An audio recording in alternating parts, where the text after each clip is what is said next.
Hey guys, Steven here. Sad day. Our professional grade Cabela's Carnivore Meat Grinder died. Unfortunately, we didn't get to stuff the casings. We did grind all the meat that we were doing in that setting, but it wouldn't turn on when we went to go stuff the casings. So here's the sound it makes just so you can hear it. Doesn't do anything. The motors don't turn at all. It's dead. So we're gonna try and fix it today. Okay, so the first thing we're gonna try and do is take the panel off on the bottom. So flip it over on its side and then unscrew the 4 screws holding the panel on. Okay, now with this plate off, you should be able to just slide it out. These rubber feet kind of hold it in place a little bit, but you can just pop it out. There we go. Now let's see what we have in here. We have a switch here for the power. We have a thermal reset switch here. So if there's too much current flowing because of a short circuit, it will pop this and then it will reset if you let it cool off. That actually did trip when I was using it because I left it on for a little while to see if I could get it to turn by just turning the back of the fins or the fans. And then we have a capacitor, and that's about it. We know it's not the switch. I don't think anything's wrong with the thermal switch because we can hear the noise. One thing we can test in here is the capacitor. So we're just gonna slide this out, and that doesn't help us too much. So we're gonna see where they go. And they go to these leads here. So let's test them. Gotta put one in there, and then one in there. Pushing it all the way down in there until it's touching. We're getting 0 volts. So that means that it's shorted across, so we don't have charge. So now we can get our capacitance meter here and see if we can test it. We might not be able to test the capacitor. We may have to cut it to test the capacitor. So we're gonna, on our LCR meter here, a little handheld LCR meter, we're gonna go to the 200 microfarad setting because we can read from the side this is a 45 microfarad capacitor. And now we'll take the leads. Let's see what we get. Nothing. Okay, so we're gonna have to cut at least one of these leads off. Let's do that. We should just need to cut one of these. We have a wire nut if we want to reattach it, but go ahead and use the diagonal cutters, the dikes, to cut right there. If you need to, just cut one at a time, but try and cut both. Good. All right, now we're gonna use our wire cutters.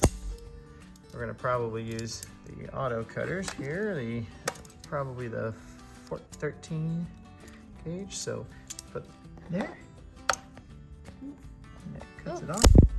Now we can test the capacitor without the motor being in the circuit. It is showing 0 still, isn't it? 0, 11. It's really 0. That digit's broken this on one? it. This one? Okay, here's what we're gonna do. I'm gonna just take this right out. Cut the other 2 leads on this other capacitor. Nice. Squeeze. Isn't that pretty cool? You know what I'm concerned about? Your voltmeter is broken now. I am concerned this is bad. So what we're gonna do is we're gonna test another capacitor that we think works. And then if this works, then we'll test this again. And if it doesn't work, then we have a bad capacitor. And that would make me very happy because a capacitor is a whole lot cheaper than a whole new carnivore meat grinder. Okay, so I feel really silly because I had the leads in the wrong spot on my LCR meter. I was actually on the resistance mode. It needed to be in the capacitance mode. That's the first thing to check. So let's test it again. Still nothing. Okay, so I did find another capacitor that I had saved in the garage from a different appliance. This says I have written on it, it's about 338 microfarads. So let's test our capacitance meter then. All right, so our capacitance meter looks like it's working with this capacitor. Nothing. Nothing. That gives me some hope. So let's try and see if we can find another capacitor. Throw in here. I do have a couple more. This one's a 25 microfarad capacitor. 26 microfarads. 22, 21 microfarads. Well, that's better than nothing. What do you say we plug it in and just see if it turns the motor, if it's enough to get the motor going? Okay, this is a little precarious. Don't try this at home, but what I've done is I've taken the spot where the other capacitor was, and this capacitor, which was in my garage, probably from an appliance that somebody was throwing out or one of my appliances that broke, It's a 25 microfarad capacitor, and that's not, although it's not 45 microfarads, it's close enough, especially since this one was 0, that it's worth a try to see if this is what's causing the motor to not start turning. Score! Yes! All right, so I'm gonna turn this off. Now we can wire in some jumpers for either this capacitor. Most likely I will want to replace this one with the exact replacement. So what I'm gonna do is I'm going to look for this, and I'll put a link in the description below for a capacitor that works for this. Okay, so we got our new capacitor off Amazon. I'll leave a link in the description below where you can get yours pretty cheap.